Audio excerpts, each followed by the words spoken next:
Fala aí, pessoal, tudo bem? Olha, você tem toda a razão para estar pé da vida com o Domenech. Tomou de 5, eu acho que o torcedor do Flamengo tem todo o direito de estar uma arara. Não só com o Domenech, como com alguns jogadores também. Mas eu peço uma reflexão, né? Se você não assistiu ao jogo entre Palmeiras e Grêmio, aliás, duas equipes que valem bastante, de acordo com o Transfer Market, o Grêmio valendo 80 milhões de euros e o Palmeiras 104 milhões de euros, tá? Ou seja, são equipes que podem jogar muito mais do que fizeram. Foi um jogo horroroso em Porto Alegre, né? O Renato Gaúcho sempre com essa desculpa, né, de poupar jogadores. O Grêmio jogou com apenas 4 titulares: Vanderlei, o Matheus, o Alisson e o Diego Souza, né? Sempre com essa desculpa de poupar jogadores para a Libertadores. Fato é que ele ganhou a Copa do Brasil em 2016 e a Libertadores de 2017 e o Campeonato Gaúcho, né? E o Grêmio não ganha o Campeonato Brasileiro desde 1996, ou seja, faz 24 anos. Tem toda uma geração de gremistas que não viu o time ser campeão brasileiro ainda, né? Então fica aqui o registro. Prioriza a Libertadores e a Copa do Brasil por quê? Porque é mais fácil ganhar, porque é mais rápido. E com essa bolinha que o Grêmio está ganhando, vale lembrar, em relação ao jogo do meio de semana pela Copa Libertadores contra a Universidade Católica em São Carlos de Apoquindo, não tomou a goleada, não sei por quê. Porque era para ter tomado também. É um time que não está jogando nada, já tinha empatado com o Atlético Goianiense e sempre faz questão de alfinetar o Flamengo, né?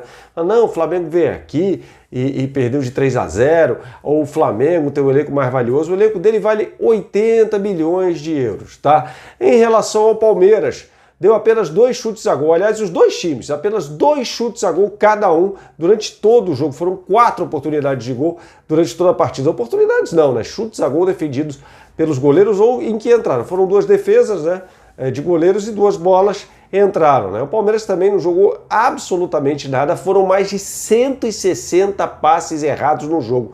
Por minuto, quase 2 passes errados na estatística. Em toda a partida você consegue imaginar isso. A cada 4 passes que o Palmeiras deu, 1 estava errado. E muita gente ainda pedindo Vanderlei Luxemburgo, né? Fora Dome tem sempre Vanderlei Luxemburgo, Renato Gaúcho. Eu peço a vocês uma reflexão em relação a esse horror que foi essa partida entre Grêmio e Palmeiras, né? Esse empate por 1-1. E o Luxemburgo vencia o jogo por 1-0 na única jogada bem tramada pelo Palmeiras na partida inteira. Você pega o jogo inteiro, a única bola que foi na direção do gol do Vanderlei, teve uma outra lá, mas entrou. Foi um cruzamento do Matias Vinha, né? Bom lateral esquerdo, aliás.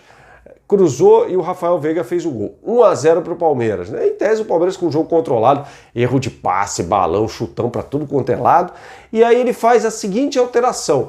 Ele tira o Rafael Veiga, né, que é um meio atacante, para você que não conhece o time do Palmeiras, para colocar o Vitor Hugo, que é um zagueiro. Aí ele coloca o Felipe Melo, que joga como zagueiro, com o Vanderlei Luxemburgo como cabeça de área, e deixa lá os 2 zagueiros. O que ele fez? Chamou o time do Grêmio. Aos 47, o Ferreira faz o gol de cabeça após uma cobrança de escanteio, com 3 zagueiros em campo. Em tese, o Felipe Melo é um zagueiro.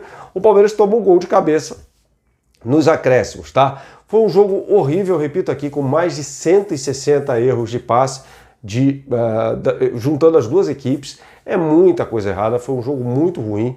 Essas equipes, as duas, né, podem muito mais. Então eu peço a você uma reflexão. Quando falar assim, fora Dome, ok.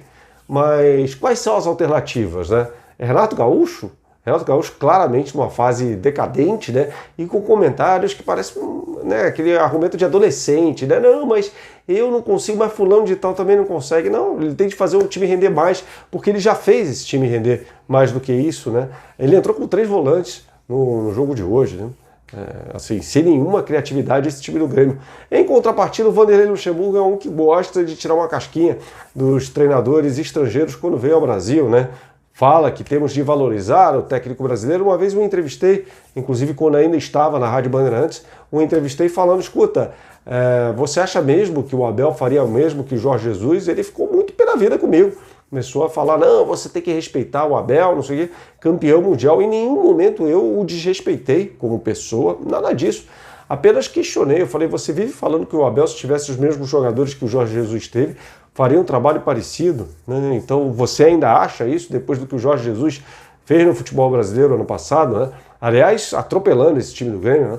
5-0, derrubando por 2 vezes os técnicos do Palmeiras, né? Filipão e Mano Menezes. E aí a gente fica correndo atrás do rabo no futebol brasileiro. Acontece o que aconteceu no Santos, né? O Santos saiu de Cuca em 2018, foi para São Paulo e foi para Gesualdo e voltou 2 casas atrás com o Cuca treinando a equipe, né? Aí, de repente, o Flamengo volta a ser o que foi em 2018, né? Quem sabe? Para muita gente talvez seja o melhor. Não estou aqui defendendo incondicionalmente o trabalho do Domenech, não é isso. Eu só acho que o cara tem que ter tempo para trabalhar. Acho que o planejamento foi feito desde o início, né? Desde aquela indecisão da direção do Flamengo. Indecisão não, ingenuidade até, né? De não cobrá-lo. E cartola é o que não falta, né? Falamos mais cedo aqui, e o vídeo está passando por aí para você, sobre o conselhinho do Flamengo. Tem 5 ali. Qualquer um dos 5 poderia ter chegado e aí, vai embora ou vai ficar? Esperaram, até que o Jorge Jesus um belo dia chegou e falou, não, eu vou embora, tá bom. Foram lá, Marcos Braz e Bruno Spindel para a Europa, Portugal, Espanha, para a Península Ibérica, entrevistar técnicos e voltaram com o Domi a tiracolo. E aí, ele não teve muito tempo para treinar e está acontecendo o que está acontecendo. Ele está trocando o pneu do carro com o carro em movimento, né? Então, eu só acho assim. Esses caras, Luxemburgo, Renato Gaúcho e outros mais, futebol brasileiro, Mano Menezes, que está empregado de novo aí no Bahia, eles têm chances após chances, né? E a gente cogita esses caras ainda, né? Não basta tomar de 5, como tomou do Flamengo, fazendo uma campanha tenebrosa no Campeonato Brasileiro, jogando futebol paupérrimo, quando foi esse de hoje contra o Palmeiras. Você já tinha visto o Grêmio jogando contra o Flamengo no Maracanã, também recuando no segundo tempo. Futebol muito pobre naquela ocasião, inclusive com os titulares à disposição. Fala que não vai. Você reclama do rodízio aí do Domenech, saiba que o Renato escalou 4 titulares da partida do Palmeiras, porque tem um Grenal aí no meio de semana, né? E se perde o Grenal, como é que faz, né? Então, assim, quando falar em Renato Gaúcho, eu peço que tomem muito cuidado. Porque se você critica o rodízio, você não vai gostar do que o Renato Gaúcho vai fazer no Flamengo, principalmente quando estiver disputando 3 competições simultaneamente. E se você quer o Vanderlei Luxemburgo no Flamengo, eu peço que reflitam em relação à bola que o Palmeiras não está jogando. Mas tem resultado, sei lá como. Ganhou do Bragantino ali no final, ganhou com dificuldade em casa do Sport, agora empata, estava ganhando o jogo até os 47 do segundo tempo, porque o técnico foi medroso, tirou um meio atacante para colocar um zagueiro para garantir um resultado num jogo horroroso. Eu peço uma reflexão em relação a isso para que vocês não se iludam, tá? O problema, de repente, não é só o Domenech, né? Ou a gente pode entrar nessa discussão vaga de futebol brasileiro, técnico brasileiro versus técnico estrangeiro, ou aquela discussão mais sem pé nem cabeça ainda, né? É melhor ganhar jogando feio ou perder jogando bonito? Como se jogar bem não fosse um caminho mais curto para se ganhar as partidas, né? Enfim, peço essa reflexão. Se você assistiu ao jogo entre Grêmio e Palmeiras, empate por 1-1, você prefere Vanderlei Luxemburgo ou Renato Gaúcho? Acho que não deveria preferir nenhum. Beleza? Grande abraço, até a próxima. Tchau, tchau.